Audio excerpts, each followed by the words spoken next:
Okay, have you ever read about a plane crash and thought, wait a minute, I get what happened, Mm. but what do some of these words even mean? Yeah, like go around. Exactly. Plane crashes. They have their own vocabulary, and Uh, we're diving into that today we are. using some recent events, Right. like that Delta flight in Toronto. We're going to Oh. break down the terminology, and I think it's really going to help us understand these events on a much deeper level. Yeah, it's not just about morbid curiosity. It's Right. about becoming a more informed reader when you see these things in the news and, maybe even feel a bit safer or at least more knowledgeable on your next flight Yeah. when you hear these terms. Yeah, it's kinda like you become a little bit more of an expert just by understanding the lingo. Right. And what's interesting is the language itself often reflects the high stakes nature of aviation. Yeah, Every word, every phrase is chosen very carefully. yeah. And even seemingly simple phrases can pack a lot of meaning. Right, like in that Delta situation, the news kept mentioning fierce crosswinds. I mean, I know wind can be bad for planes, but what makes crosswinds particularly tricky? So it's all about direction. Okay.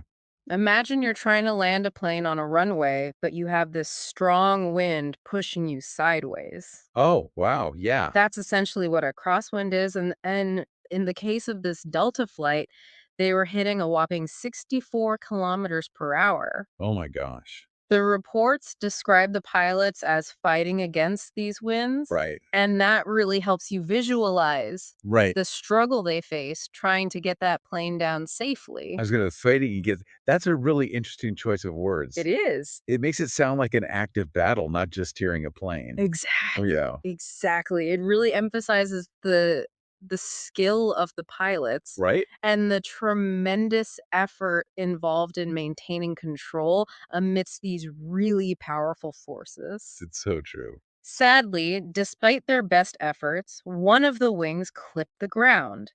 And that leads us to another interesting term. Okay. The report said the wing took out the tail of the aircraft. It's funny because "took out" sounds so casual It for does. such a serious event. It Like does. you would use that in a sports game or something. Yeah, you're right. It's very casual. Yeah. But in this context, took out means that it was disabled or destroyed by that impact. Okay. It's almost like aviation shorthand Right. to quickly convey the severity of the damage to the Wow. tail in this case. So we've got crosswinds Yeah. fighting against to describe the difficult conditions, took out to highlight the damage. I Mhm. mean, this is already helping me understand how word choice Yeah, can impact our understanding of these events. absolutely. And this brings us to another incident, the Navy jet that malfunctioned over San Diego. Right. The crew made a split-second decision to eject, which thankfully saved their lives. Right. Yeah. Split-second decision really underscores the urgency of that moment. Yeah. It wasn't a calculated choice. Yeah. It was pure instinct kicking in. Yeah, it was react right away or Exactly. something terrible is gonna happen. Wow, so they had mere moments to react before the jet went down. Yeah, and that raises an interesting question. Okay. Could a go-around have been an option in both of these situations? See, that's what I was wondering about, Yeah. because I always hear about go-arounds in these plane crash discussions, but I'm like, "What does that mean?" So when a pilot senses danger during a landing, Okay, whether it's wind or visibility issues or anything else really, they can initiate what's called a go around. okay. They basically abort the landing, Oh, wow. climb back up. So, like, "Nope, not today." Exactly. Right. And they'll reattempt the landing when conditions improve or when it's safer to do so. So it prioritizes safety over rigidly sticking to the plan. Exactly. Wow. Which is obviously the right call. So in the Delta case, maybe a go-around could have prevented the wing strike. Possibly. But then that brings up another question. How do pilots decide when a go-around is necessary? Right. Because every second counts during landing. Right, especially those final moments before touchdown. Especially Is there like a term for that crucial phase? There is. Okay. You're hitting all the key points here. Well, I'm trying. You're doing great. Um, so pilots train extensively to make those judgment calls. Yeah. They consider wind speed and altitude and aircraft performance. Yeah. And you're absolutely right about those final moments. We call that short final. Short final. It's the phase where the plane is aligned with the runway, it's descending, and it's committed to landing. Okay. Pilots need extreme focus Yeah. during short final Yeah. because even small errors Uh, can have major consequences. okay. So short final is the high pressure zone Pretty much. where those split second decisions really come into play. Right. Wow. I'm starting to see how all these terms connect. They create like a timeline of a landing, Yeah. from the challenges of crosswinds to the decisions made in those final seconds. That's a great observation. Yeah. And it's this interconnectedness that makes understanding the language so important Right. because it's not just about individual words, Yeah. it's about how they weave together It's like a story. to tell the story of these events. Exactly. Yeah. So we've been talking about like the moments leading up to a potential crash. Yeah. But what about after an incident? Oh, yeah. There's a whole investigation, Yeah. right, to figure out what went wrong. Absolutely. And these investigations are full of specialized language Right. that can sound like a code to the average person, but once you crack that code, Hmm. you gain a whole new understanding of the complexity involved. Okay, so let's start with the infamous black box.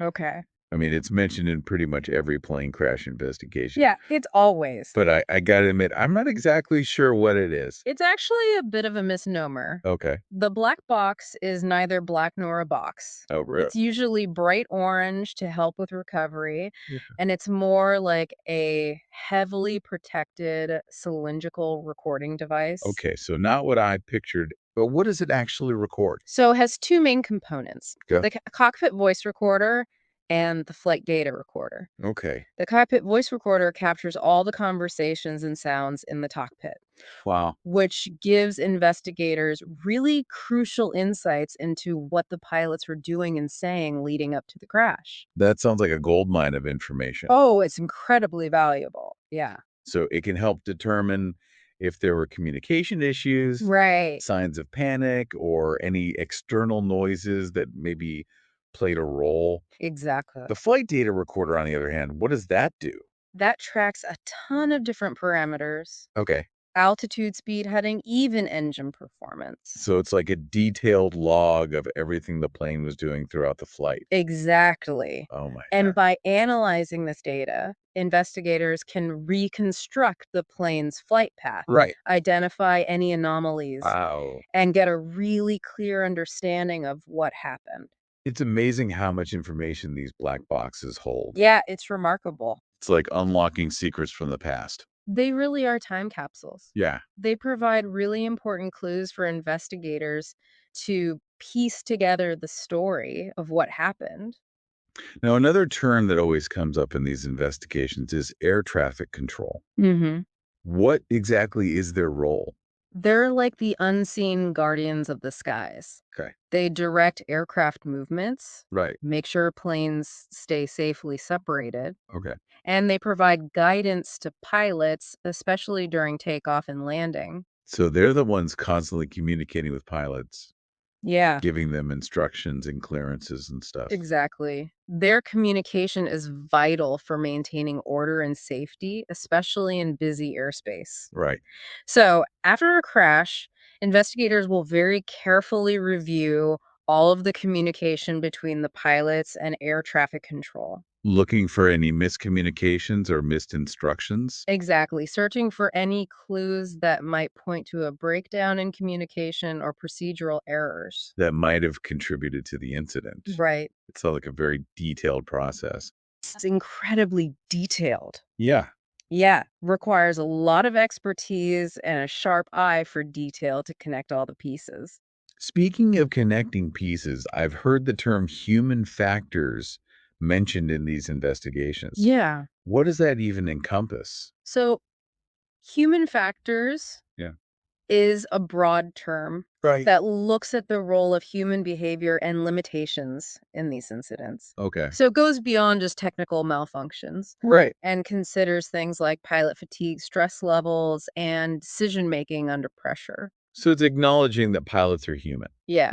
and that even the best training can't completely eliminate the possibility of human error. Precisely. Investigators look at pilot training records, experience levels, and even psychological factors Wow. that might have influenced their actions. That's incredible. They also examine things like maintenance procedures, communication protocols, the overall culture of the airline Wow. to see if any systemic issues could have contributed to the crash. So it's a much more holistic approach, It is. recognizing that there's rarely just a single simple cause You got it. for these accidents. It's about understanding the complex interplay between human actions, technical systems, and environmental factors.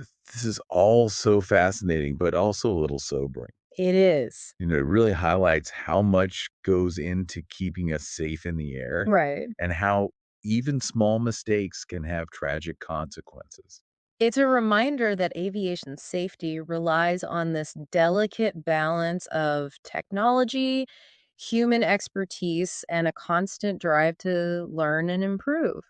So we've covered like the initial impact of a crash and, Mhm. the in-depth investigations that follow. Right. But there's this whole other piece we haven't really explored, and that's like the aftermath. Yeah, we've been focusing a lot on, the technical aspects and the procedural stuff, Yeah. but we can't forget that these incidents have, really profound consequences for people. Exactly. Beyond the data and the analysis, these are human lives Mhm. forever changed by these tragedies. And I imagine there's some legal ramifications as well. Oh, What absolutely. happens on that front? So you often hear the term liability, Right. which basically means legal responsibility, Okay. and figuring out who's liable, who bears the blame after a crash can be a really long and complicated process. So we're talking lawsuits and legal claims. Exactly. Families of victims often seek compensation for their loss. Of course. And there might be claims related to property damage or, even environmental impact, depending on the circumstances. Yeah, that makes sense. But who are like the potential targets of these lawsuits? It really varies from case to case, Okay. but some common parties involved include the airline itself, Sure. the aircraft manufacturer, maintenance companies, Right. and even in some cases, air traffic control. Wow. So when investigators are piecing together what happened, they're not just looking for the technical cause of the crash, Right. they're gathering evidence that could be used in court. Exactly. Everything from those black box recordings to maintenance logs, pilot training records, air traffic control communications, all of that can play a role in determining who's ultimately liable. Wow. It's a stark reminder that these investigations have consequences far beyond just understanding what happened. They do. They can impact the lives of a lot of people. Absolutely. And while all the legal battles are unfolding, there's also the emotional toll to consider. Right. The impact on families and friends of victims and even on the broader community can be devastating. It's true. Yeah. It's so easy to get caught up in the technical details and the legal stuff Yeah. that we forget there are human stories of loss and grief behind every incident. And those stories often don't make it into the news reports. Right. The media attention fades. But for those who are directly affected by these tragedies, the scars remain long after the headlines are gone. It makes you realize that these events aren't just isolated incidents. No. They ripple outwards and they touch so many lives in really profound ways. And that's why it's so important to approach these conversations with a lot of sensitivity and respect for all those who've been affected. That's a really good point. Yeah. So, as we kind of wrap up this deep dive, I'm struck by how much we've learned just by exploring the language of plane crashes. It's amazing, isn't it, how much language can reveal? We Yeah. often take it for granted, but it shapes our understanding of these events. And And it reveals those hidden nuances and connects us to the human stories. Yeah, we started with terms like crosswinds and split-second decision, Yeah. and then we went into the world of investigations with black box and human factors, Mm. and now we're reflecting on the aftermath with liability and the emotional toll. It's been quite a journey. It has, and hopefully by understanding this language a bit better, we're all a bit more equipped to engage with these events in a more informed and compassionate way. I think that's a great takeaway. The next time we see a news report about a plane crash, we can look beyond the headlines, consider the complexities, and remember the human cost. That's the goal. Knowledge is power. That's so true. And the more we understand, the better we can navigate these difficult topics and appreciate the efforts being made to make air travel safer for everyone. Thank you so much for joining us on this deep dive. Yeah. We hope it's been insightful and maybe even a little empowering. Yeah. And remember, the learning doesn't stop here. It doesn't. Keep exploring, keep asking questions, and keep diving deeper into the world around you.